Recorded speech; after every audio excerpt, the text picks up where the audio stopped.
Gunther, no sé, pero después de unos años, puede ser el estrés o quizá la expectativa de lograrlo.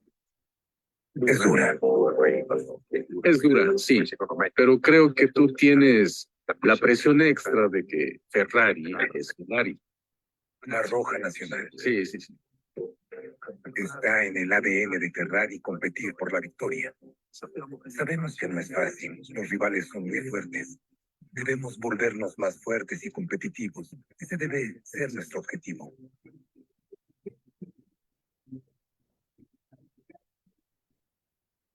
Nueva aventura en la Fórmula 1 está a punto de estallar en el circuito de Sakir en Bahrein. La carrera de la nueva temporada es la prueba de fuego, la verdadera prueba para estos 10 autos nuevos. Nunca han corrido rueda a rueda. Ahora les toca a los pilotos llevarlos hasta la meta. Pelear con Max siempre es lindo. Hemos competido entre nosotros la mayor parte de nuestras carreras. Básicamente crecimos en los rankings de las carreras. Tuvimos algunas batallas muy reñidas y algunas colisiones también. No éramos mejores amigos, pero ahora somos más maduros. Somos dos equipos de primera luchando por el campeonato. Quiero vencerlo tanto como él quiere vencerme, y así son las cosas. Y así es también como siempre ha sido. Qué gran esfuerzo de Kevin Magnussen y Haas para clasificarse séptimo. Estoy muy nervioso. Cuando no has conducido un auto de carreras por más de un año y estás bajo presión, es más fácil cometer un error. Viene entrando en su primera carrera, siempre existe la duda. Ojalá pueda terminar la carrera sin cometer ningún error, porque tiene que volver a sentir que puede correr un auto F1.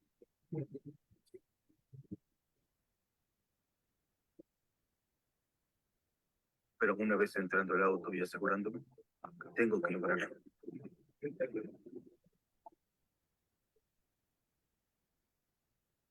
La vuelta de formación está en marcha aquí en Bahrein. Los pilotos no han hecho una carrera en estos autos. ¿Quién sabe lo que va a ocurrir? 30 segundos, buena carrera. Sí, con todo, chicos.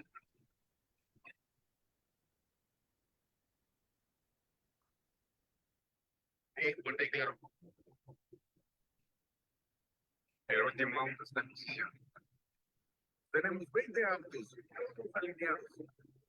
Temporada nueva. Amanecer para la Fórmula 1.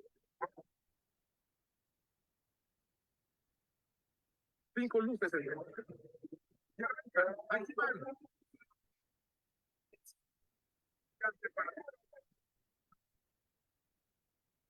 Verstappen se acerca al piloto. Leclerc por el interior.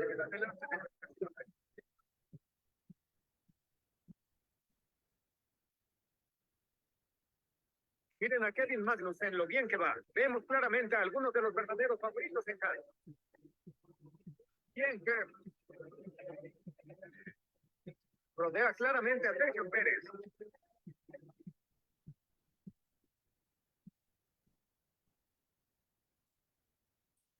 Buen trabajo.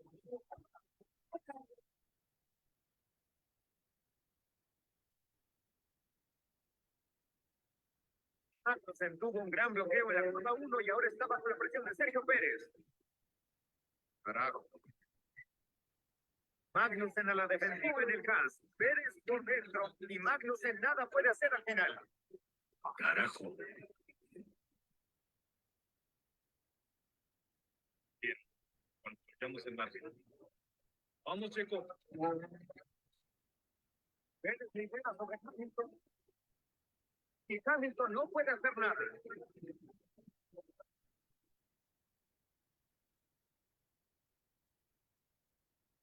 Muy bien, amigo. No se siente bien. Sí, copiado. Russell va al ataque tratando de atrapar a Kevin Magnussen. Sigo bloqueando el frente izquierdo.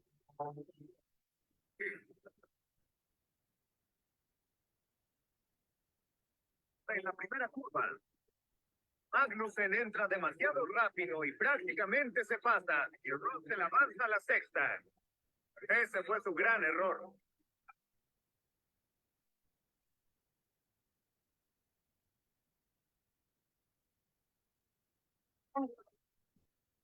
Charles Leclerc es el hombre a la cabeza.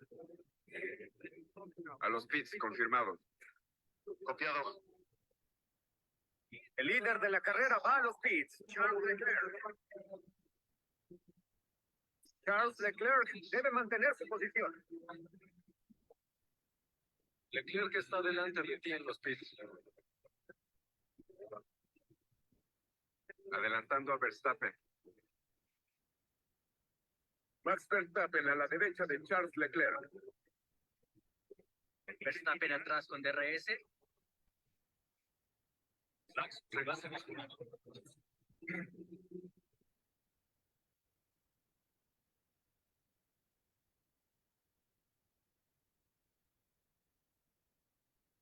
Verstappen rebasa a Charles.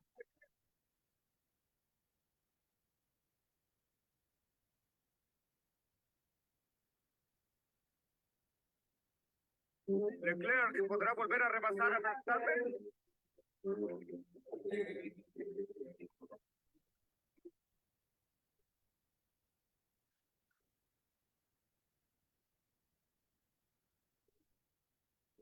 Verstappen detrás con DRS. Lo hace otra vez. Lo hace otra vez. Max Verstappen.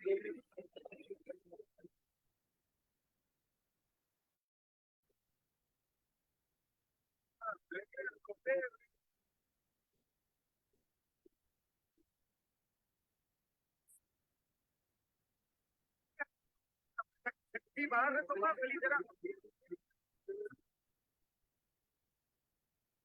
Buen trabajo, sigue así.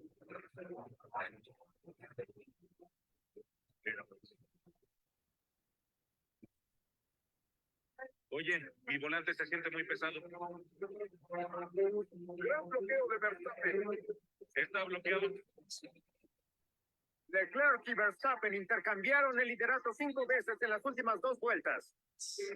Capa Verstappen a 1.2 detrás. Buen trabajo. Y es Charles Leclerc quien tiene el liderato de Ferrari. ¡Vamos!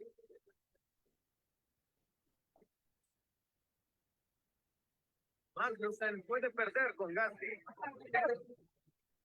Mira, vamos. Mira. El francés consigue entrar por fuera. Magnussen intenta mantenerse con Gasly. Vamos.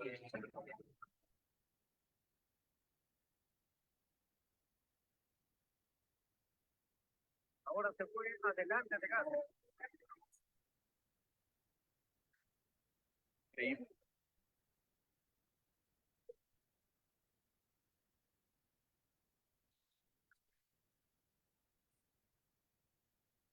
Gasly está fuera de la carrera.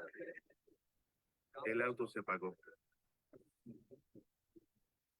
Y de repente empecé a sentir un aire muy caliente en la parte posterior de mi cuello. Empiezo a ver llamas inmensas. En este momento, el instinto es lo que funciona mejor.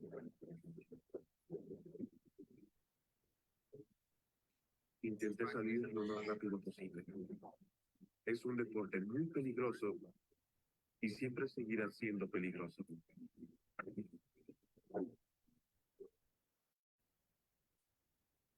El Alfa Tauri de Pierre Gasly está en llamas a la salida de la curva 3. Es casi seguro que sacarán el auto de seguridad. Salió el auto de seguridad. Salió el auto de seguridad. El auto de atrás es de Verstappen. Se reagruparán detrás del auto de seguridad para poder limpiar el desastre. Esperaremos 7 vueltas más para reiniciar la carrera. Charles Leclerc los lleva formados justo detrás de él. Max Verstappen, Carlos Sainz, Sergio Pérez, Lewis Hamilton, George Russell, Kevin Magnussen.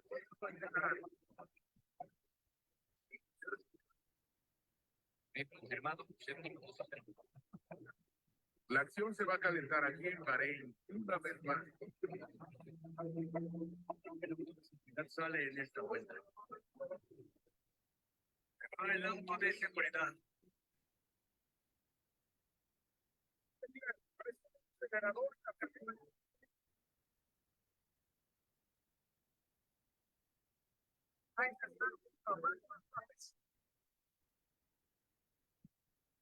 Mantiene adelante, entrando en la curva.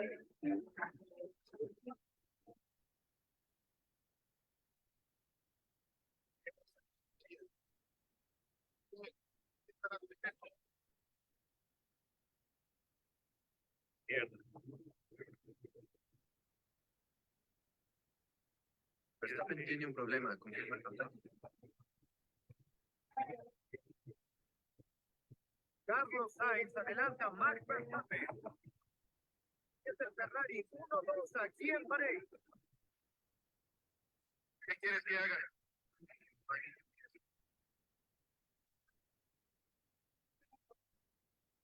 Verstappen ahora será rebasado por su compañero de equipo Sergio Pérez. Sí, y rebasado por Hamilton y rebasado por Russell.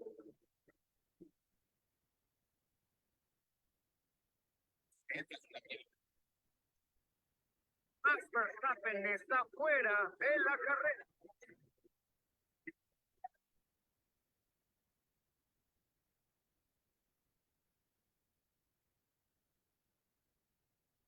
Increíble.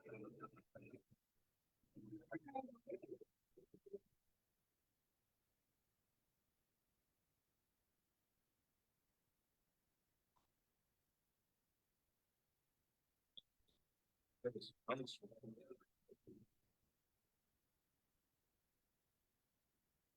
Está perdiendo potencia. Hamilton se acerca.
Buenas noches, estimados participantes. Les saluda Flor Maritza, asesora académica del Centro de Capacitación Internacional Público-Privado CIP.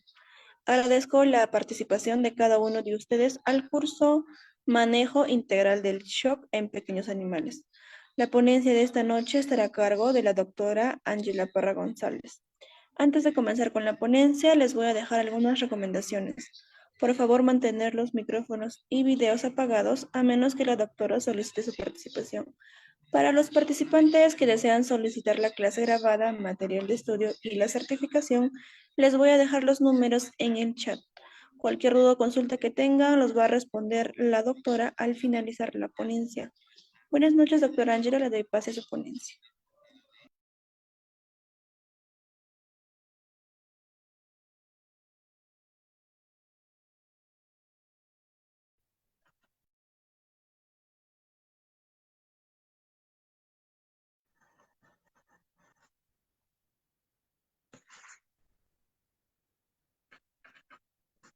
Buenas noches a todos, espero se encuentren muy bien. ¿Me confirman si me ven y me escuchan, por favor?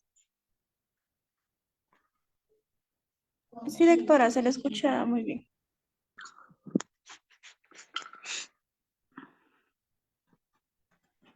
Vale, ya les comparto la pantalla para iniciar la clase.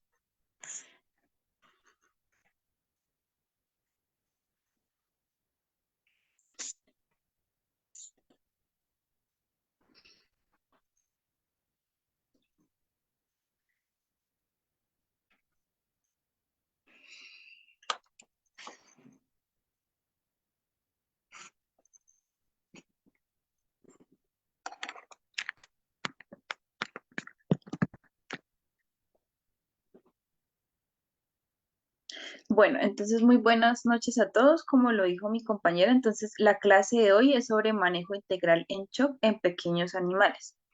Entonces, en primera instancia, pues les voy a explicar un poco la definición de qué se trata, pues, esta parte de shock.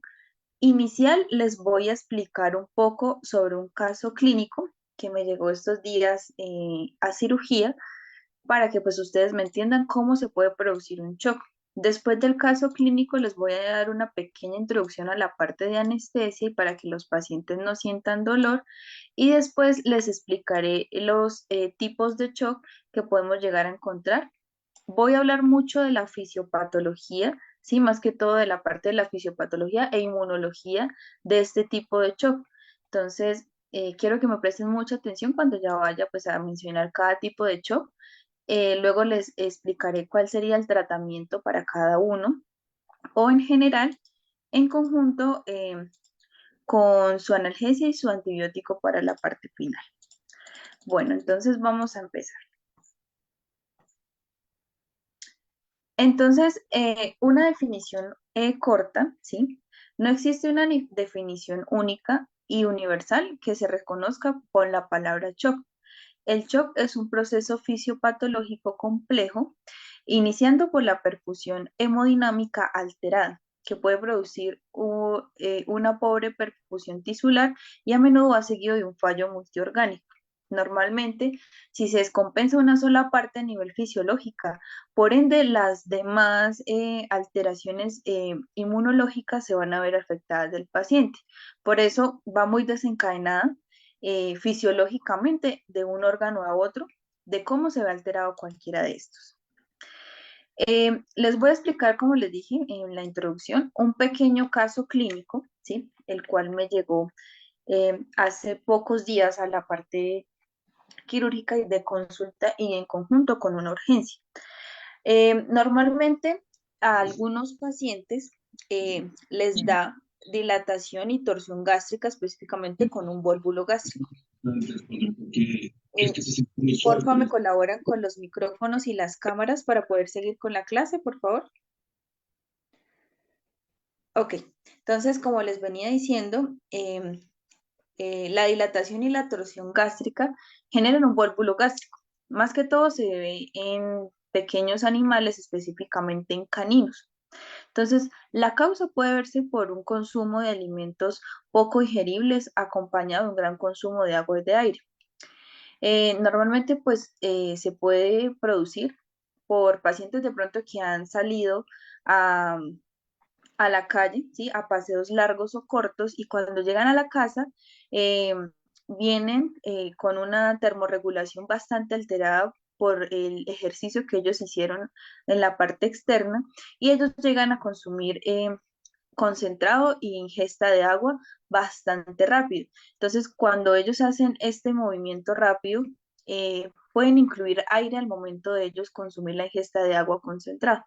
Entonces, esto genera una dilatación a nivel abdominal, específicamente en la parte gástrica, que producen este tipo de alteraciones, ¿sí? O por ende, los pacientes después de consumir alimento o agua generan pues movimientos bruscos y movimientos de saltos, en cual pues esto genera pues un golpe en la parte abdominal o a nivel gástrica del paciente generándole esta dilatación. Entonces, como les dije, es más común a nivel de caninos y por ejercicios que de pronto ellos hacen y después comen o al revés. Entonces, puede tener consecuencias sistémicas graves, tales como una hipovolemia, hipotensión, hiposemia, eh, hipoxemia, alteraciones ácido-base, una sepsis, un fallo multiorgánico, una coagulación diseminada y si no se trata a tiempo, la muerte de un paciente. Entonces, este es como el mejor caso pues que quiero compartirles para que me entiendan por qué se puede producir este tipo de shock y en ese tipo de shock se puede desencadenar varios, no solamente uno. Entonces, a la clínica me llegó un paciente que venía de otra ciudad en el cual pues el paciente venía viajando y de un momento a otro se le empezó a inflamar el estómago, según lo que me reportan los propietarios. Se le empezó a inflar, en el tal punto que el paciente pues no logró compensar la parte de oxigenación. Entonces lo llevaron a la parte de urgencias, pero entonces el paciente en el transcurso que venía viajando, duraron más o menos de 3 a 5 horas con el paciente con esta alteración. Entonces, ¿qué pasa? El paciente me llega, acá pues les traje unas imágenes un poco explícitas para que me entiendan. El paciente llegó con el abdomen distendido de esta manera. Es un paciente macho. Si ustedes lo hubieran visto, pensarían que el paciente es una hembra y estaría en gestación. Pero al momento pues de yo visualizar el paciente tenía una dilatación gástrica tanto a la parte de izquierda a derecha y de derecha a izquierda que se vería esta porción, ¿sí? Entonces, El estómago, el normalmente, intestino. Torsión. si ¿De quieres, qué? Torsión. me pueden por favor apagar los micrófonos y las cámaras.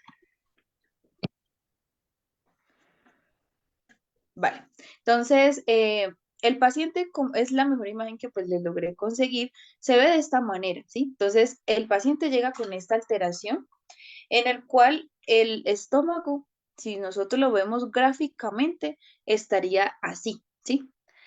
En donde si ven hay en su propio eje el estómago se gira. En conjunto que la porción de la curvatura mayor del estómago se encapsula en la parte del píloro generando una forma de C, ¿sí? Como se muestra en la imagen. Entonces, para yo confirmar este diagnóstico presuntivo en el cual el paciente me llega a la parte de cirugía, a la parte de urgencias, le tomo una radiografía en la cual se evidencia esta radiografía. ¿Qué se muestra? Que la parte del estómago presenta una mano de guante, ¿sí? Como ven en la parte gráfica, el estómago se encuentra rotado. Al momento de yo mirar la radiografía, el paciente pues genera este alteración a nivel del estómago en el cual se evidencia demasiado gas y si ustedes ven ocupan casi toda la porción de la parte a nivel abdominal y si ustedes ven si ustedes observan va a haber una compresión tanto a nivel craneal en la parte respiratoria del paciente, entonces en la parte pulmonar y cardíaca y por ende en la parte caudal. Si ustedes ven en la parte de los intestinos, intestino delgado grueso y en la parte del hígado, páncreas y el riñón, se van a ver con una estenosis y una hipoxia bastante marcada. Entonces, ¿qué pasa? El paciente llega con esta alteración, el paciente debe ingresar a cirugía de forma inmediata. No hay un medicamento o de forma ambulatoria que nosotros podamos tratar este tipo de patologías, en el cual el paciente necesita sí o sí una intervención quirúrgica de forma inmediata. Entonces, ingresamos al paciente a cirugía, en el cual, ¿qué evidenciamos? El paciente, si ustedes miran en la primera imagen, y lo ingresamos en la parte de quirófano, entonces el paciente tiene el estómago demasiado distendido, ¿sí? Como ustedes pueden ver, se me olvidó comentarles, el paciente es un criollo de 45 kilos. Normalmente ese estómago tenía una medición por ahí de unos 50 centímetros cuando lo sacamos todo, era una dilatación gástrica y una torsión bastante alterada. ¿Qué pasa? Normalmente el paciente pues había consumido alimento, iba de viaje y en el transcurso de viaje hizo movimientos bruscos en el cual quedamos alterado en la exploración o la parotomía después de nosotros sacar la parte del estómago. Si ustedes pueden ver, ahí se evidencia el vaso, el cual el vaso está bastante, es una esplenomegalia bastante alterada. Si ustedes pueden ver, es un hígado bastante grande, con una coloración un poco negra más fuera de lo normal. Normalmente pues él se ve de este color, ¿sí? Pero normalmente no se ve tan oscuro y tampoco tiene que ser tan grande. En el que llegamos a la conclusión de que el paciente al momento de transportarse generó esta torsión porque la parte del vaso o la parte esplénica le generó esa torsión y esa dilatación gástrica. ¿Qué pasó? Nosotros mira, así era la porción del vaso, era demasiado gigante para un paciente. Entonces, el vaso se tuvo que extraer para nosotros poder seguir con la parte del estómago, para nosotros descomprimir la parte de eso. Entonces, hicimos una esplenomegalia en la cual quitamos en totalidad la parte del vaso, lo pesamos, ese vaso pesó 1 kilo, demasiado grande para el paciente. Normalmente cuando el vaso está bastante, pues, de esta distensión y aparte este tamaño y esta coloración, es un paciente que posiblemente tenga o sea positivo a hemoparásitos, que son enfermedades transmitidas por la garrapata. Generalmente pues es la Ehrlichia anaplasma y también la babesia. Posiblemente el paciente tenía estas enfermedades. Al momento ya luego pues de nosotros quitar la parte del vaso, hicimos la rotación del estómago para volverlo a su posición normal, en el cual pues hicimos una descompresión por una trocotomía a nivel como tal del estómago con una aguja estéril. Descomprimimos toda la parte del gas para poder tener una mejor visualización del estómago y volver a que el estómago tuviera la porción normal y esa composición normal anatómica de él, para que el paciente pues pueda volver a su vida cotidiana normal. Entonces, luego de esta cirugía y de esta pues alteración a nivel del estómago del paciente, eh, eh, se realizó pues como tal la cirugía completa. Después de esto, le hicimos exámenes sanguíneos en el cual el paciente se evidencia que tiene unas plaquetas de 86.000. Normalmente pues el rango de estas es de 211 hasta 620. Según el rango, pues como tal varía en algunas máquinas, pero pues ese sería el rango normal. Le realizamos un test de Ehrlichia anaplasma, dio positivo a las 3, Ehrlichia anaplasma y babesia, ¿sí? Se me confirmó con la parte de microscopio. Entonces ya el paciente pues tenía la enfermedad parasitaria latente y por ende el vaso hizo que se diera esta torsión o esta dilatación gástrica. Anteriormente pues les dije que es por un consumo de exceso concentrado, agua o aire o movimientos bruscos que haya producido el paciente. ¿Qué pasó después de esto? El paciente salió bien de la cirugía, en lo cual pues que evidenciamos el paciente después de las 2 horas de cirugía empezó a tener ciertas alteraciones que nos indicaron que el paciente tenía un shock distributivo, en el cual estos shock distributivos, ¿cuáles serían? Un shock hipovolemio, séptico y cardiogénico, que ya más adelante se los voy a explicar. Entonces, normalmente para la parte de anestesia de este paciente, nosotros debemos tener en cuenta, si sea una parte de urgencia, que el tipo de anestesia debe tener generalmente unas etapas, en el cual pues va a tener una depresión medular, inducción analgesia, delirio y excitación y anestesia quirúrgica. Esas etapas son las que el paciente debe cumplir al momento de nosotros para profundizar de manera correcta al paciente y que pueda, como tal, la cirugía tener éxito y que el paciente pues no tenga dolor. Normalmente en la parte de los anestésicos o un solo fármaco no me va a realizar pues un solo efecto que como tal lo cumple la triada anestésica, que sería la inconsciencia, relajación muscular y la analgesia. Entonces, estas tres tipos o estas tres definiciones de la triada analgesia, de la triada quirúrgica o la parte anestésica, no solo la debe cumplir un medicamento, por ende nosotros tenemos que realizar de manera correcta una premedicación, ¿sí? En el cual pues vamos a administrar medicamentos para que el paciente tenga una premedicación. Luego vendría la inducción, ya como tal, pues el paciente ya va a estar en un plano un poco más asequible, donde va a tener una relajación muscular. Es allí donde el paciente se puede entubar y nosotros pues administrar una vía como tal de oxigenación, si nosotros pues la vamos a realizar. En el caso que les expliqué anteriormente, se tuvo que realizar una inducción, se realizó con diazepam, que es una benzodiazepina. La utilicé a dosis de 0.25 miligramos, me va a producir pues analgesia.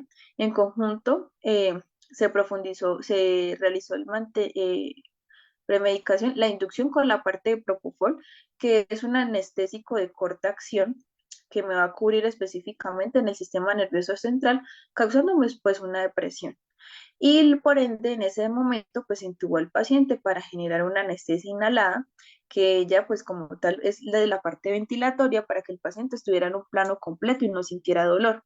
Al momento de yo administrar estos dos medicamentos, lo puedo potencializar con medicamentos. En este caso, yo usé el tramadol para potencializar la analgesia y que el paciente no tuviera dolor y no tuviera en este momento la conciencia, que sería de forma reversible, ¿sí?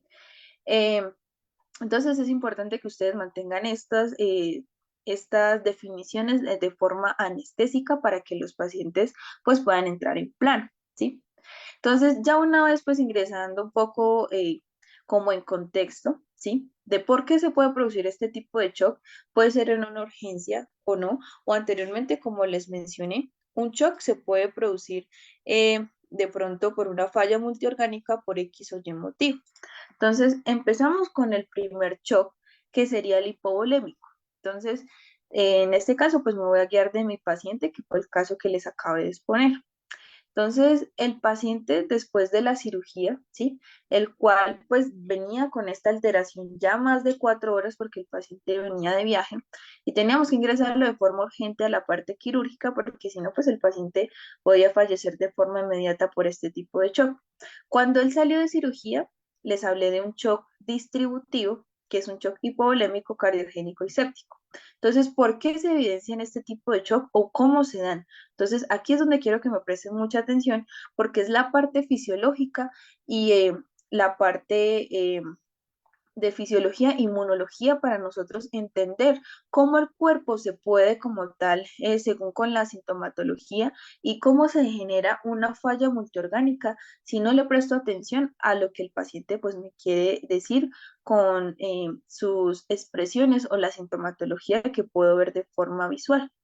Entonces, un shock de hipovolémico se genera porque hay una disminución del volumen sanguíneo. Generalmente, pues el volumen sanguíneo oscila entre 15 a 25. Si es menor a este, pues ya se genera este tipo de shock. Normalmente, ¿cómo se puede, nosotros podemos darnos cuenta que el paciente tiene un shock hipovolémico? Entonces, uno por hemorragia, ya puede ser en la parte del vaso, del hígado, de la piel o el pulmón. ¿Por qué se puede generar de pronto hemorragias? Entonces, uno, por una patología de base del paciente, por un procedimiento quirúrgico que el paciente haya tenido hemorragia, por alguna quemadura o un golpe que me haya producido pues esta alteración, ¿sí? No solamente pues esto. Entonces, el shock hipovolémico me va a disminuir el volumen sanguíneo, ¿verdad? Entonces, como hay esta disminución sanguínea, me va a generar pues una hipotensión generalmente. Entonces, cuando hay esta hipotensión, va a disminuir el gasto cardíaco, ¿sí? A nivel del corazón y por ende me va a disminuir la presión pulmonar del paciente. Entonces, como estas dos disminuyen el gasto cardíaco y la presión pulmonar, me va a generar una vasodilatación periférica. Entonces, ¿qué pasa? Al yo tener estos tres tipos iniciales, ¿sí? De este tipo de shock hipovolémico, por el pérdida del gasto cardíaco, pérdida de la presión pulmonar y aumento de la vasodilatación periférica, ¿qué voy a obtener? Entonces va a haber una estimulación de los vasoreceptores, especialmente, como se ve en la primera tabla, en la parte de los senos aórticos y carotídeos y en la médula adrenal. Entonces, estos vasoreceptores me van a generar este tipo de alteración o estimulación, generando que haya pues una hipotensión inicial. Entonces, ¿qué pasa? Como hay ya pérdida a nivel cardíaco, va a haber una respuesta en el sistema nervioso central, que sería la parte hipofisiaria. Entonces, este sistema nervioso central, específicamente el simpático, en conjunto con las glándulas adrenales, que se evalúan como tal en la parte renal, me van a generar un aumento del gasto cardíaco. O sea, ellos me van a compensar esta pérdida que ha tenido el paciente. Entonces, como va a haber aumento del gasto cardíaco, va a generar aumento de la contractilidad cardíaca para aumentar el volumen, ¿cierto? Entonces, esta contractilidad cardíaca me va a generar una vasoconstricción, que esa vasoconstricción que me va a llenar, que me va a activar. En este caso me va a activar la parte renal, que es la parte renino-angiotensina. Entonces, el riñón es el encargado como tal de liberar agua y sodio, ¿cierto? O sal y agua, ¿sí? Entonces, como se me activa por esa vasoconstricción que me generó ese aumento del gasto cardíaco, entonces ella me va a retener ese sodio y esa agua en la parte renal para que el paciente no siga descompensándose. Entonces, ahí es donde me va la hormona antidiurética a como tal a verse activada, que el paciente consuma mucha agua más de lo normal, ¿sí? ¿Por qué? Porque me está generando una activación en la parte renal. El paciente con la hormona diurética me va a aumentar el consumo de sed y el consumo de agua del paciente. Entonces va a haber una retención, ¿cierto?, de agua y de sodio para que el paciente pues pueda mantener su volumen circulatorio compensatorio. Entonces, al haber pues esta vasoconstricción y se me activa la hormona antidiurética y la hormona renina-angiotensina, me va a aumentar la presión arterial. Entonces, si esta presión arterial se aumenta aún más a nivel circulatorio, ¿qué va a pasar? Me va a generar que haya una respuesta inflamatoria por la parte de dilatación del endotelio y de la isquemia, generando que las prostaglandinas, los tromboxanos y los leucotrienos generen como tal esa vasodilatación. Pero, ¿qué pasa? Si esa vasodilatación sigue y sigue, se va a desencadenar que en los tejidos vayan a ver una vasodilatación generando que la cascada de coagulación diseminada o intravascular se active. Entonces, cuando esta cascada de coagulación se activa, van a generar que a nivel intestinal o a nivel ya de los órganos se generen aumento de las bacterias que como tal pueden ser endotoxinas, puedan ser absorbidas en la parte intestinal de forma incorrecta y por ende pues el paciente puede llevar a lo último que generaría una hipoxia tisular, ¿sí? Por aumento de esta presión. Por ende, después de esa vasodilatación y que se active la cascada de coagulación, el paciente me va a disminuir la presión arterial y por tanta retención de sodio y de agua a nivel renal, me puede generar una necrosis tisular a nivel renal. Entonces, como esto genera esta necrosis por la retención, disminuye la presión arterial, por ende vuelve a disminuir el gasto cardíaco, el paciente puede fallecer en ese momento.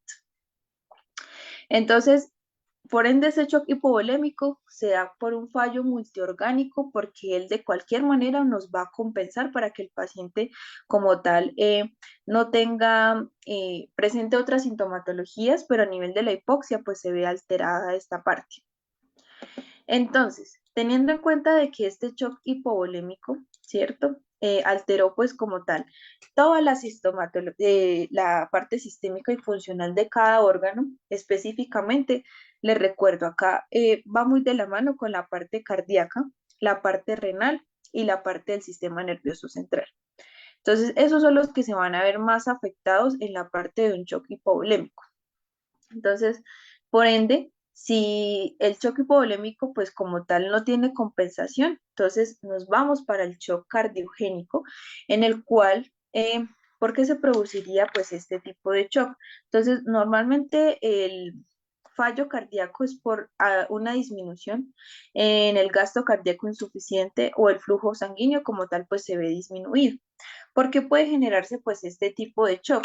Normalmente ya serían por enfermedades cardíacas previamente dichas o por enfermedades primarias, como cuáles puede ser un embolismo tisular, que el paciente tenga un taponamiento cardíaco, específicamente una trombocitopenia.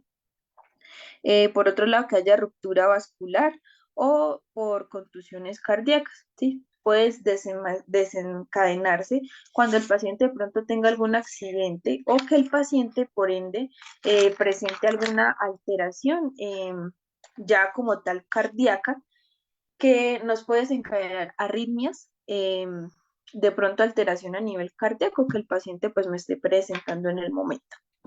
Entonces, ¿cómo yo puedo compensar de pronto este shock cardiogénico? Restablecer el gasto cardíaco. Pero ¿cómo físicamente yo lo puedo notar? Entonces, este pues va muy de la mano con un electrocardiograma o las mediciones cardíacas en conjunto con la saturación del paciente. Ver cómo está su sístole, diástole y media, cómo está oxigenando el paciente y cuál sería la curva a nivel de electrocardiograma para ver si el paciente como tal pues sí me está generando este shock. Pero normalmente pues si el paciente tiene un daño a nivel cardíaco pues me va a ayudar, me va a descompensar los otros órganos, que cuáles serían. Entonces, si hay fallo cardíaco o hay una disminución del gasto cardíaco, la perfusión corporal pues va a ser insuficiente. Para compensarla, el paciente tiene que entrar de pronto en una acidosis metabólica, ¿sí? El desequilibrio de ácido-base es el que se va a descompensar. ¿Y qué pasa? Como el paciente no tiene una buena oxigenación y el gasto cardíaco está bajo, entonces va a generar una hipoxia a nivel tisular y una glucólisis anaerobia. Entonces, por ende, esto me va a generar una lesión a nivel vascular que el paciente me puede llegar a generar una hipotensión y en conjunto pues una hipovolemia. Si me causa una hipotensión o una hipovolemia, de una vez me activa la cascada de coagulación, generándome de nuevo al shock hipovolémico que anteriormente les dije. Si el paciente tiene un daño a nivel de la cascada de coagulación o su activación, me va a generar pues una vasodilatación, alterándome que la hormona antidiurética y la hormona reninoangiotensina a nivel renal pues se activen, generando pues una acidosis, una disnea del paciente y que el paciente pues pueda generar una disminución de la presión arterial, una necrosis a nivel renal y que el paciente pues pueda fallecer. Por otro lado, si llegado el caso, pues la disminución del gasto cardíaco pues me va a generar una vasodilatación a nivel vascular, un enmascaramiento, transudación de agua, o sea, retención de agua, perdón, de sal y agua a nivel renal y una hemoconcentración, ¿sí? Y por último, volvemos al ciclo del sistema del shock séptico y, perdón, el shock hipovolémico, en el cual pues se me va a activar la cascada de coagulación. Entonces, por ende, va muy de la mano en conjunto pues con la parte de hipotensión y del shock hipovolémico. El otro shock que va muy en conjunto es el shock séptico o endotóxico, ¿cierto? Entonces, este shock séptico normalmente pues se da más que todo por la parte inflamatoria, ¿sí? Del paciente. Algo que le esté generando inflamación, ya sea por algo externo o por algo interno que ya lleve mucho tiempo, generando que los órganos o en la parte externa genere pues inflamación. Entonces, ¿qué pasa? La inflamación me genera que hayan un tipo de endotoxinas que, ¿qué pasa? Normalmente las endotoxinas o las exotoxinas generan liberación de ciertas células que son inflamatorias. En este caso, pues hablamos de las que son las liberadoras de citoquinas y los mediadores de lípidos. Entonces, estas dos endotoxinas que llaman la inflamación me van a llamar la primera línea de defensa, que son los glóbulos blancos, en este caso son los neutrófilos, y por ende pues ellos van a generar pues lo van a fagotizar como tal o van a generar los macrófagos a que se alimente pues de estas endotoxinas, generando pues una respuesta inflamatoria del paciente. Entonces, por ende, generan pues que haya una liberación como tal antihistamínica de los leucotrienos y de histamina, cuando son procesos ya inflamatorios o de pronto anafilácticos que se activan con esta parte. Entonces, ¿qué pasa? Cuando hay este tipo ya de alteración en la línea blanca, que son las primeras células de defensa, pues me va a generar un daño a nivel de los tejidos, generando pues que estas sustancias generen una vasodilatación y por ende una hipovolemia. Entonces, la hipovolemia que me va a causar anteriormente, pues les dije, una traxudación por la parte del edema porque hay disminución de la pérdida pulmón, pérdida de la alteración de vasodilatación pulmonar. Por ende, se activa la cascada de coagulación intravascular generando leptotrombos y diapedesis que pueden ser petequias por el acúmulo de pronto de hemorragia que se esté causando por este tipo inflamatorio. Pero por otro lado, quiero enfatizarles que el shock séptico se da más que todo por los signos cardinales, en este caso son 5, que sería pues el calor, el dolor, la hinchazón, el eritema y la pérdida de la función. Entonces, empezamos con la parte del calor. ¿Por qué se puede generar un shock séptico? ¿Por el calor o porque el paciente tenga inflamación?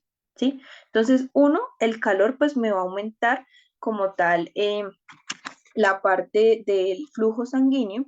Entonces, por ende, cuando hay aumento del flujo sanguíneo, pues el paciente va a consumir mucho más oxígeno de lo normal.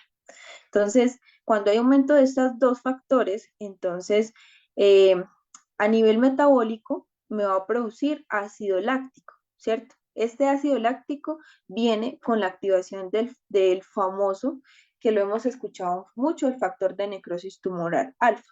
Entonces, cuando este se activa, que es más que todo cuando hay un shock séptico o bacterias, me van a generar que la primera línea de defensa, que son los glóbulos blancos, especialmente los neutrófilos, generen macrófagos y por ende me genere pues una vasodilatación. Entonces, ahí vienen las interleuquinas, como le dije, los leucotrienos y la parte histamínica, que me van a generar esta respuesta inflamatoria y por ende me va a resultar el paciente con fiebre o hipertermia, aumento de la temperatura, en la parte del hipotálamo, en el sistema nervioso central, generando que el paciente pues libere más prostaglandinas y por estas prostaglandinas aumento de la temperatura. Entonces, por ende, esa vasodilatación que se generó a nivel sistémico por aumento de la temperatura, por respuesta de los leucotrienos y el factor de necrosis tumoral alfa, el paciente se le va a aumentar la glucosa. Entonces, cuando hay aumento de glucosa, el paciente la va a consumir muy rápido porque es la única reserva de energía que él tiene para compensar el organismo. Entonces, como esta glucosa se consume muy rápido, entonces de forma inmediata el paciente va a generar hipoglucemia porque se le va a bajar toda esa glucosa por la vasodilatación que generó el paciente y de una vez la parte del gasto cardíaco y la presión arterial se pueden mantener en el momento. Pero si nos damos cuenta de que el paciente tiene un choque de calor o que el calor le está generando todo este tipo de patologías y no nos damos cuenta, pues la parte del gasto cardíaco y la presión arterial se disminuyen y ahí de nuevo viene el shock séptico y el shock hipovolémico, que generalmente pues es para la compensación de este tipo de alteraciones. Por otro lado, pues los otros signos cardinales vendría siendo la parte del dolor. ¿Por qué el dolor viene con el shock séptico o endotóxico? Normalmente pues viene la parte inflamatoria, el paciente vuelve a producir las prostaglandinas, los tromboxanos y el factor de necrosis tumoral alfa. Son las tres factores que se van a alterar cuando el paciente pues tiene dolor. Entonces esto me va a generar pues una vasodilatación generando que las endotoxinas aumente la presión en la parte del sistema nervioso central, causando pues inflamación de los tejidos y por ende pues aumento de la frecuencia cardíaca, aumento de consumo de oxígeno y por ende pues arritmias. Entonces, estos signos me llevan a un shock séptico y que luego se desencadene lo que les acabo de mencionar, la parte de los leucotrienos, vasodilatación, hipovolemia y luego pues la cascada de coagulación. ¿Por qué el otro signo cardinal, que sería la parte inflamatoria o hinchazón, me genera pues este tipo de shock? Entonces va a haber un aumento sanguíneo y por ende pues nos va a reducir la parte del drenaje venoso del paciente en el momento. Entonces, él va muy de conjunto con el factor de necrosis tumoral alfa, los tromboxanos y los leucotrienos de nuevo, aumentando la exudación del paciente, generando pues una hipovolemia y un edema por la transsudación que se puede producir en el momento y que el paciente disminuye su oxigenación y su hiperventilación a nivel sistémica y que por ende pues el paciente me genere una isquemia y de nuevo pues el shock hipovolémico. El eritema, que es el cuarto signo cardinal de un paciente con shock séptico, genera pues una vasodilatación, que es aumento pues del flujo sanguíneo, y por otro lado disminuye el retorno venoso a nivel celular.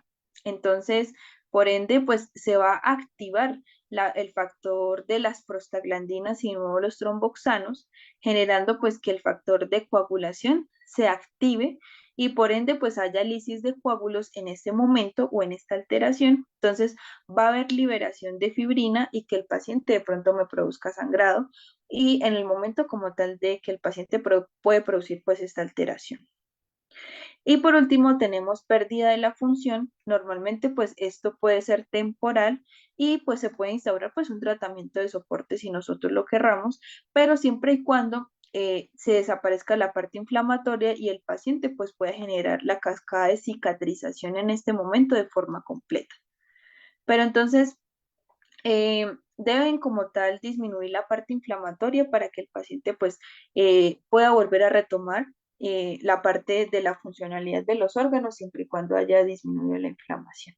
Entonces, los signos cardinales, si no los controlamos a tiempo, puede desencadenar todo este hecho séptico y en conjunto con el shock hipovolémico y cardíaco, si no lo tenemos en cuenta. Entonces, estos tres que les acabé de mencionar, también se le conoce como un shock distributivo porque se alteran todos los órganos y todos los sistemas.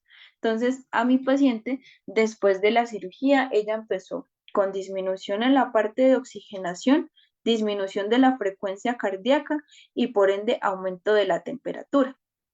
Entonces, ahí nos damos cuenta de que el paciente ya entró en un shock, que salió bien de la cirugía, después de la cirugía se le hizo un cierto tratamiento, pero entonces la paciente quedó delicada después de nosotros realizarle el procedimiento quirúrgico y volver pues la torsión gástrica y el estómago a su posición anatómica normal. Entonces, ¿qué pasa? Ya les explico cuál sería el tratamiento porque existen eh, otros dos shock.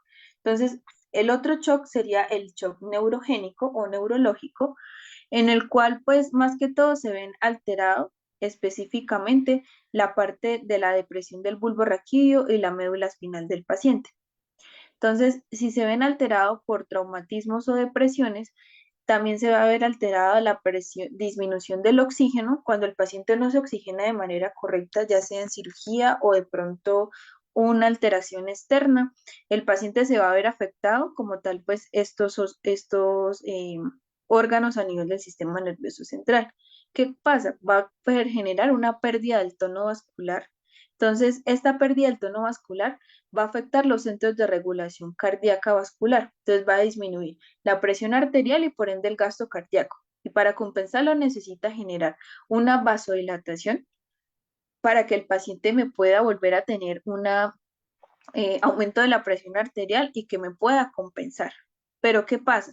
Si esta vasodilatación y este secuestro de sangre que aumenta la contractilidad cardíaca para compensar el trauma a nivel del sistema nervioso central, me devuelve al shock hipovolémico, se me va a activar la parte de renina-angiotensina, que es en la parte renal, y por ende, pues, la parte de oxigenación del paciente. Entonces, este más que todo, pues, se da en alteraciones. Por otro lado, hay un shock que se evalúa mucho en un choque como tal anafiláctico por complicaciones anestésicas, por algún medicamento que nosotros ponemos en el momento o que el paciente como tal venga con algún picadura de abeja, de pronto algún medicamento administrado en casa. Este choque anafiláctico más que todo pues se puede evidenciar en la parte de anestesia, o yo pues lo he evidenciado más que todo en la parte anestésica por algún medicamento. ¿Qué pasa? El paciente, pues, más que todo va a tener un trastorno a nivel inmunitario o del sistema inmunológico del paciente que me va a generar una falla multiorgánica. Entonces va a haber una reacción antígeno-anticuerpo al momento que nosotros ingresamos cualquier medicamento o que el paciente de pronto está en contacto con algún, de pronto, avispa o algo que le está generando de pronto esta alteración. Entonces va a haber una liberación vasodilatadora y aumento de la inflamación.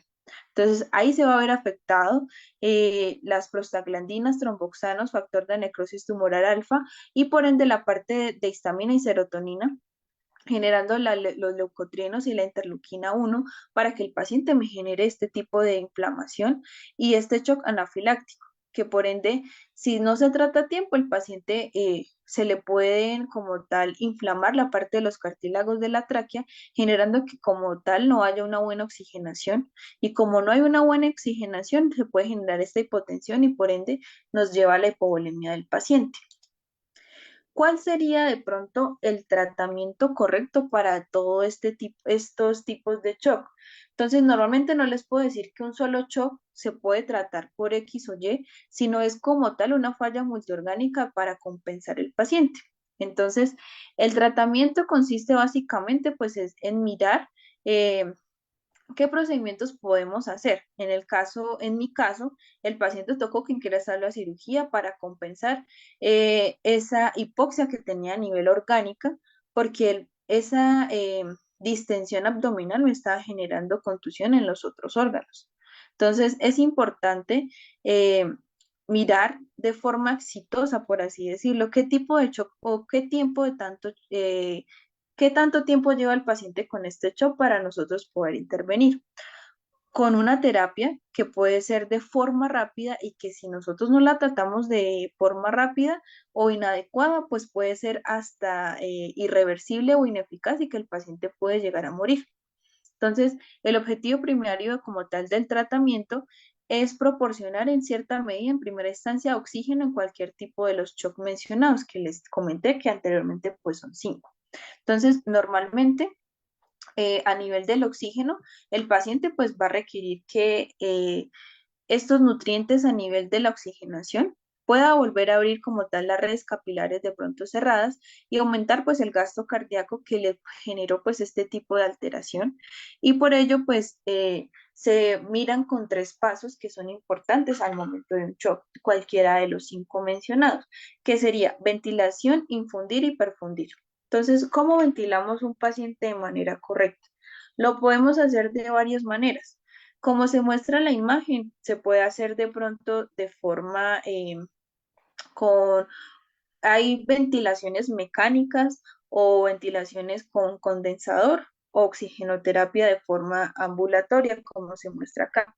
El paciente solamente pues se le está suministrando oxígeno de pronto con un ombú conectado a un condensador que va directamente a la fosa nasal del paciente, pero no está en contacto tan directo, sino de pronto una distancia para que el paciente no se estrese y nos pueda compensar. Por otro lado, de pronto en feninos o en caninos, que necesitan máscara para poder aumentar su gasto cardíaco y su oxigenación o la concentración de oxigenación correcta. Entonces se puede aplicar con máscaras. La otra pues ya sería con cánulas o sondas a nivel directo en las fosas nasales del paciente con ventilación mecánica, o la otra pues sería entubar el paciente a nivel eh, entubar el paciente y aplicarle pues oxígeno, ya sea de forma manual con el ambú o con una oxigenación mecánica. Y lo otro, para no estresar de pronto al paciente y que no nos lleve a otro tipo de shock, encerrar al paciente en una jaula en el cual pues tenga un condensador de oxígeno y se pueda ventilar de forma correcta. ¿cierto? Entonces, como les mencioné anteriormente, en cualquier tipo de los 5 choques les mencioné, es importante mantener con ventilación los pacientes. Entonces, es necesario que la oxigenación correcta pues nos vaya a tener un volumen o el riego sanguíneo de forma correcta. Entonces, normalmente debemos asegurar que el paciente tenga una oxigenación más del 60%. Si está en una oxigenación del 40 al 60% o está saturando de esta manera, el paciente quiere decir que está mal, está saturando muy mal. Entonces, la idea pues es ventilar de forma correcta para que los valores cardiovasculares vuelvan a su estadio normal. Si no, pues vamos a obtener de pronto alteraciones circulatorias y metabólicas que me van a generar pues este tipo de patologías. Puede generarme de pronto por fiebre, cicatrizaciones de herida, reposición tisular por un trauma, una sepsis o quemadura que me puede llevar a este tipo de shock. Esa sería la parte de ventilar. La otra sería la parte de infundir. ¿Cómo yo infundo? Normalmente hay 3 tipos de infusiones que serían cristaloides, coloides o hipertónico salínico. Entonces, normalmente pues estas 3 tipos de formas hacen que el paciente van a aumentar como tal su volumen circulante a nivel sanguíneo de forma vigorosa, pues hasta que nosotros veamos que se obtiene el objetivo de pronto compensar al paciente. ¿Por qué se puede compensar? Con la parte de la presión venosa central y la parte del patrón respiratorio del paciente. Entonces, si tenemos de pronto estos 2 factores que ya los podemos compensar, la idea no es generar una sobrecarga del volumen que puede generar pues de pronto un edema pulmonar si llegamos a hacer como tal una mala praxis en esta alteración, en esta medicación. Entonces, ¿cuáles serían los grupos o cómo los diferenciaríamos? Entonces empezamos con el grupo de los cristaloides, que como tal es para proporcionar una solución similar al plasma sin causar de pronto grandes desplazamientos de fluidos, ¿sí? Entonces ahí tendríamos que mirar si el paciente, cuál sería el déficit, si necesita cristaloides o coloides. Entonces si son cristaloides, se tienen que suministrar en 90 miligramos por kilo en perros y entre 40 a 55 miligramos en gatos. Llega el caso de que el paciente requiera coloides, los coloides es para reemplazar sangre, plasma, coloides sintéticos. La elección de otro puede variar por la función del paciente, si él requiere pronto la parte plaquetaria, proteínas de glóbulos rojos. Entonces, dependiendo los déficit que requiera el paciente, pues nosotros los podemos compensar con los coloides. No debe administrarse concentraciones superiores a 20 miligramos por kilo en cualquier paciente. La otra solución que tenemos es la parte hipertónica salínico. Entonces, la solución salina debe estar en 7.5% y se debe administrar en una dosis de 4 a 8 ml por bolo, en el cual permite pues una restauración del volumen circulatorio de forma inmediata al momento pues de nosotros suministrarlo. Lo otro, pues, que podemos llegar a instaurar en los pacientes, pues ya sería la perfusión. Entonces, ¿qué pasa? Si ya a nivel de la ventilación y de la infusión, el paciente pues no mejora, necesitamos perfundir. ¿Qué significa perfundir? Pues que el paciente pues necesita medicamentos o necesitamos farmacológicamente algún tipo de medicamento para compensar esta alteración. Entonces, ¿qué pasa? Entonces, la restauración del volumen por sí misma permite que el objetivo terapéutico o la pérdida del volumen no ha contribuido con los shock, que anteriormente les mencioné, que es la parte de ventilación y la de infusión. Entonces, si estos no tuvieron efecto, vamos a actuar farmacológicamente. Normalmente, pues hay 2 medicamentos que nos van a ayudar a compensar en este momento la alteración. La dobutamina se puede administrar en dosis inicial de 2 a 5 miligramos por kilo. Ahí ya sería, ahí UG, ahí ya hice la conversión, sino que ahí pues son miligramos, ¿sí? Puede ser por minuto, dependiendo pues del tamaño del paciente. Otros vasodilatadores sistémicos que podemos suministrar en el momento son nitroglicerina o nitroprusionato. que estos medicamentos pues nos van a ayudar a generar una vasodilatación y por ende pues para que no sigan con la vasoconstricción y que el paciente pueda oxigenar de forma correcta y la presión del gasto cardíaco se pueda regular. Se pueden administrar de una infusión constante a 2 miligramos por kilo por minuto. O si generalmente pues necesitamos, son vasodepresores, podemos administrar la dopamina para mantener su presión arterial y la parte de la contractibilidad cardíaca y por ende pues que esté más que todo o oscilar una buena oxigenación de un 80% como tal. Y la presión sistólica por encima de 100. Entonces, este medicamento pues es el que nos va a ayudar pues a compensar la parte del gasto que tenga a nivel cardíaco. Por otro lado, si el paciente puede llegar a tener arritmias disminución del gasto cardíaco bastante alterados, podemos aplicar epinefrina para aumentar la contractilidad y la contracción y el gasto cardíaco para que el paciente nos pueda oxigenar de forma correcta. Se puede utilizar la epinefrina, se puede utilizar a dosis de 0.04 o de 2 a 20 dependiendo pues del caso del perro o del paciente al que llegue. Otros medicamentos que se pueden administrar serían parte de los glucocorticoides. Normalmente, pues esto está en contraposición, ¿sí? Entonces, su uso en shock debe ser su efecto, pues estabilizar la parte de las membranas celulares, especialmente a nivel lisosomal y la parte capilar, generando pues un bloqueo en el metabolismo del ácido araquidónico y la estimulación de la gluconogénesis. Entonces, normalmente eso es lo que hace un corticoide en el organismo, pero pues el riesgo secundario de estos pues son bastante altos, porque pues nos pueden generar de pronto úlceras gastrointestinales o disminución del mecanismo de defensa del paciente en el momento pues que el paciente tenga shock. ¿Cuáles medicamentos se pueden utilizar? Se pueden utilizar prednisolona o en este caso pues hidrocortisona. Se puede utilizar de forma endovenosa oral a dosis de 20 o 30 miligramos o hidrocortisona o dexametasona de 5 a 8 miligramos de forma endovenosa.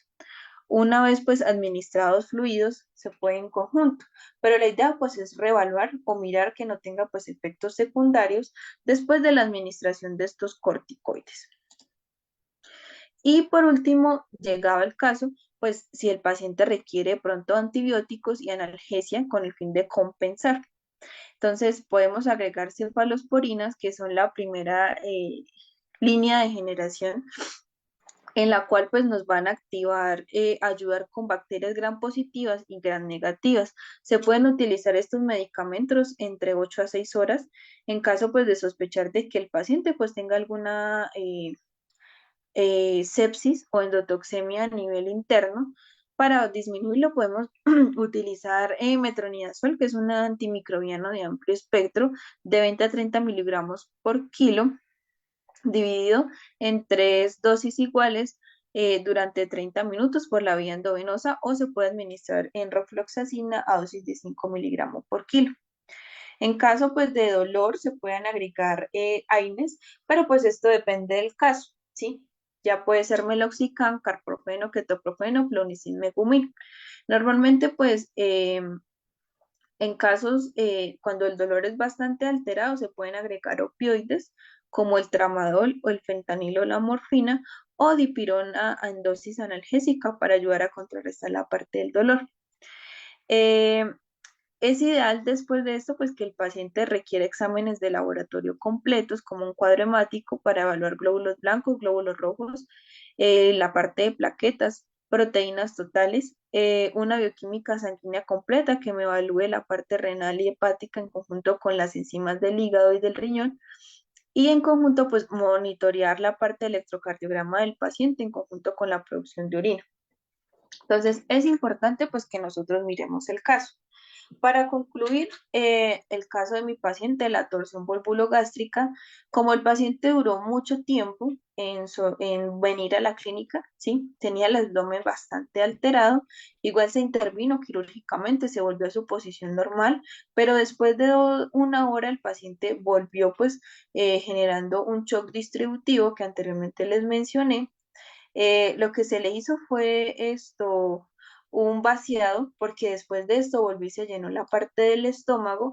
Entonces, para nosotros confirmar de que el estómago, al momento de nosotros la cirugía quedar en posición anatómica normal, es que al momento de nosotros pasar una sonda esofágica a nivel del estómago, pase de forma correcta.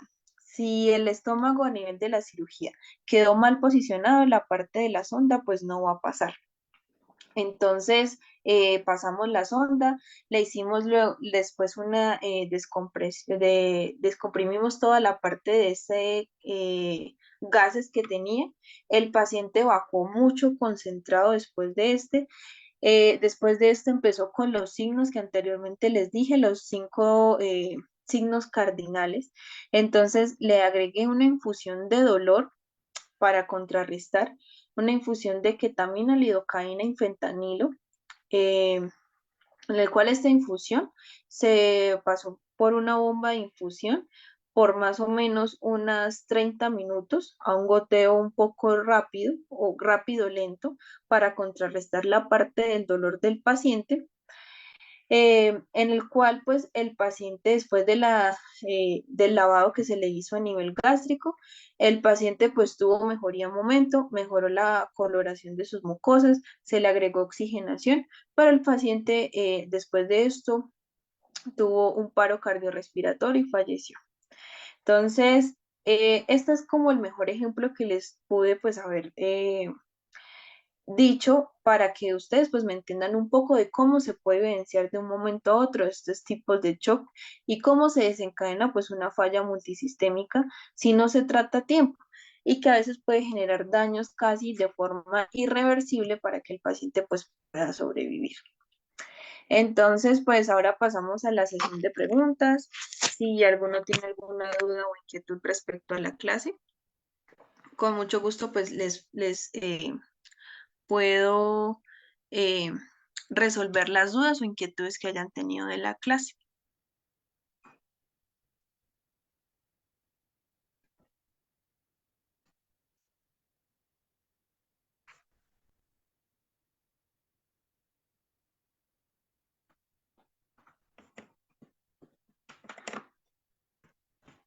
Pueden preguntar también en el chat si de pronto tienen alguna otra duda.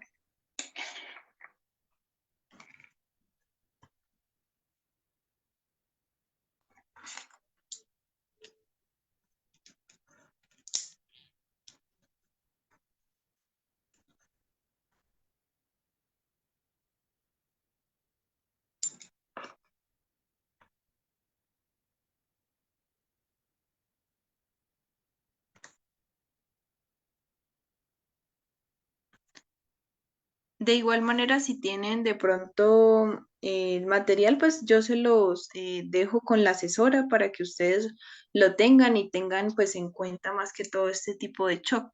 Esto es más que todo más inmunología y fisiología de los pacientes, para que ustedes entiendan un poco cómo se puede producir este tipo de shock o por qué el paciente de un momento a otro se descompensó.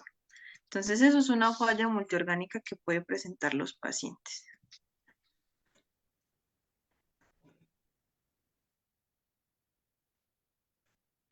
Bueno, pues la función del dolor, pues ahí sí me extendería bastante. Se las voy a hacer de pronto un poco rápida, ¿sí? La infusión del dolor.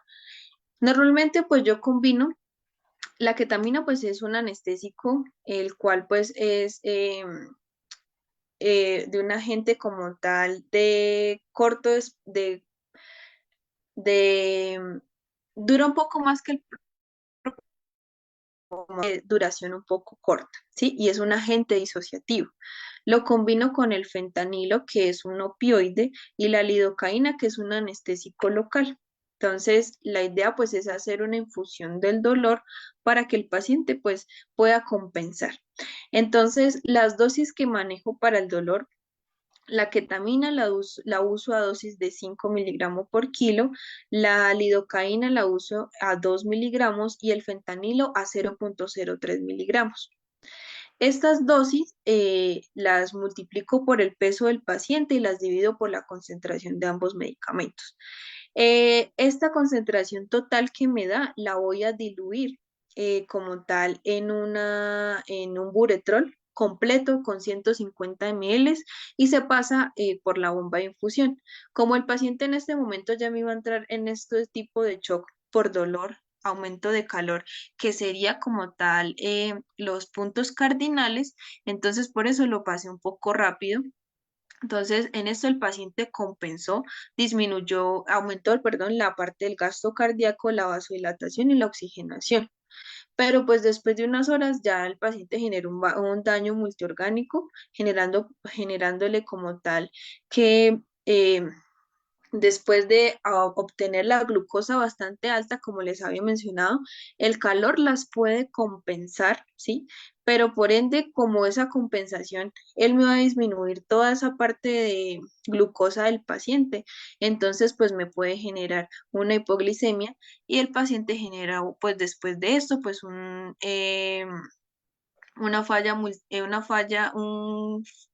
paro cardiorrespiratorio y pues el paciente falleció en el momento. Entonces, esta terapia del dolor la pueden manejar siempre y cuando los pacientes o las contraindicaciones de estos medicamentos pues no le vayan a competir con la vida del paciente.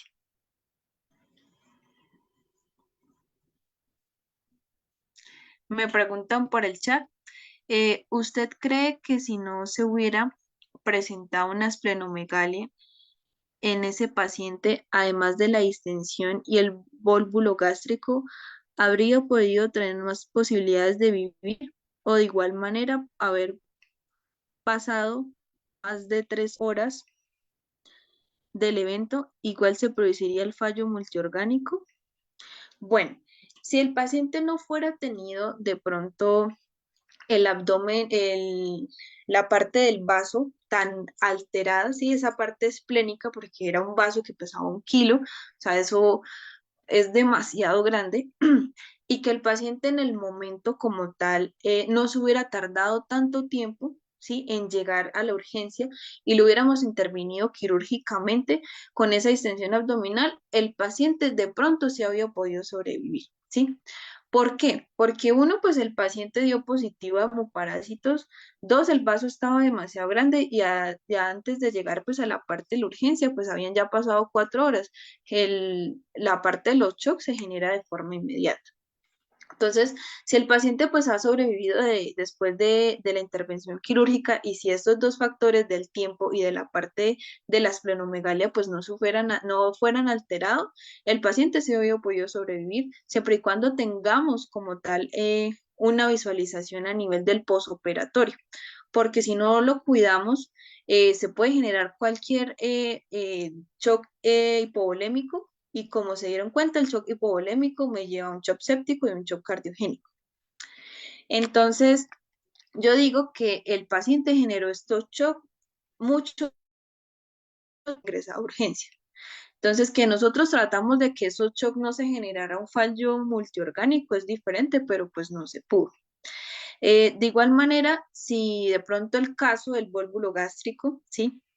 No haya sido efecto del tiempo y la parte de la parte esplenomegalia y el paciente pues haya pasado muy poco tiempo después de haber alterado pues este factor, se puede llegar a salvar, pero el posoperatorio es el más riesgoso en este tipo de casos o en este tipo de alteraciones de vólvulo gástrico y de la torsión. Pero, como les digo, estos shocks se pueden desencadenar de cualquier manera, no solamente en el caso que les mencioné, sino puede ser por dolor, por calor, por cualquier otro factor pequeño que nosotros lo dejemos avanzar. Y si no lo tratamos a tiempo, entonces se van a desencadenar todo este tipo de alteraciones.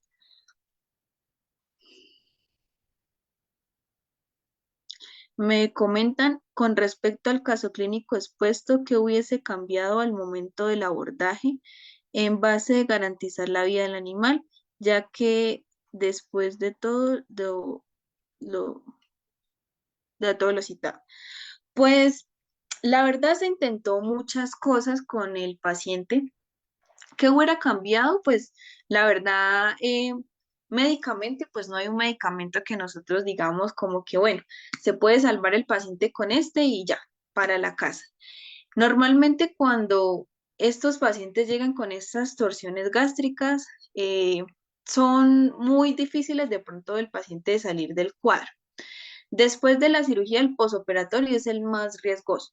El paciente puede ir a la cirugía, sí, puede sobrevivir, nosotros los podemos mantener vivo durante la cirugía, descomprimimos el estómago, volvemos a poner posición anatómica normal, pero lastimosamente, pues el paciente ya con todo lo que hicimos, nosotros duramos 1 hora en cirugía, más las 4 horas que el paciente duró de viaje, ya eran 5 horas, o sea, ya es muy difícil nosotros pues intentar, ¿sí?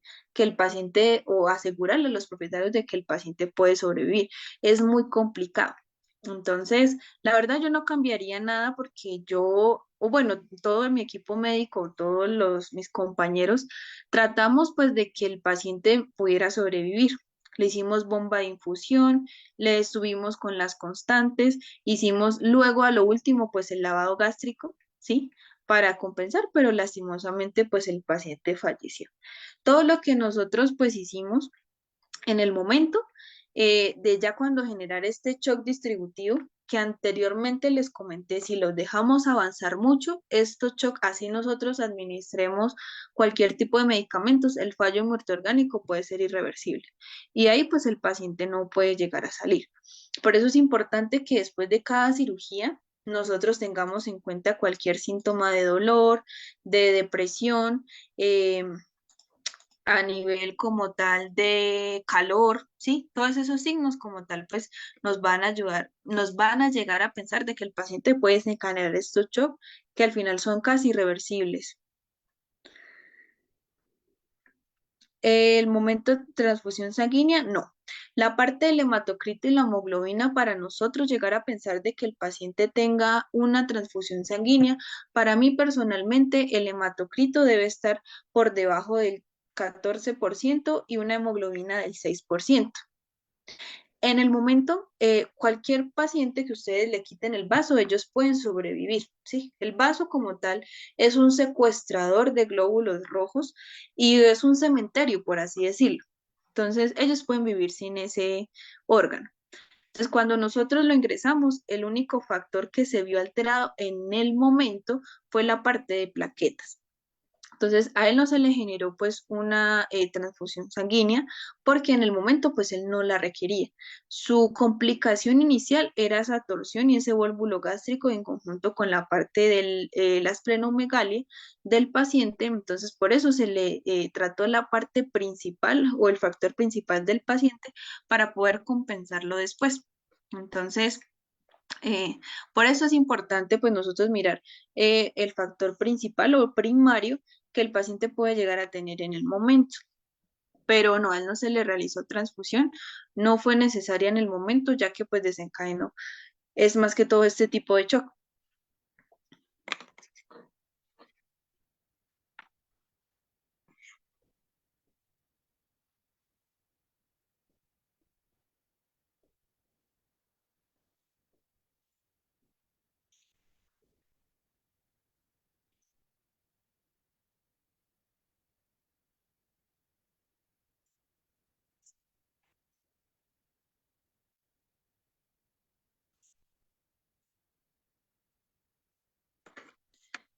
Bueno, muchachos, entonces ya se acabó la parte de preguntas. De igual manera, pues les comento, yo les paso las diapositivas a la asesora para pues que ustedes las tengan. De pronto si tienen alguna duda o inquietud o de pronto quieren socializar un caso, se la pueden dejar con la asesora y yo con mucho gusto en el transcurso de la semana se las puedo contestar o los puedo guiar llegado el caso. Entonces, espero pues verlos en otra oportunidad. Un saludo desde Colombia y espero pues tengan una feliz noche y pues espero pues les haya gustado la clase. Entonces, que tengan feliz noche.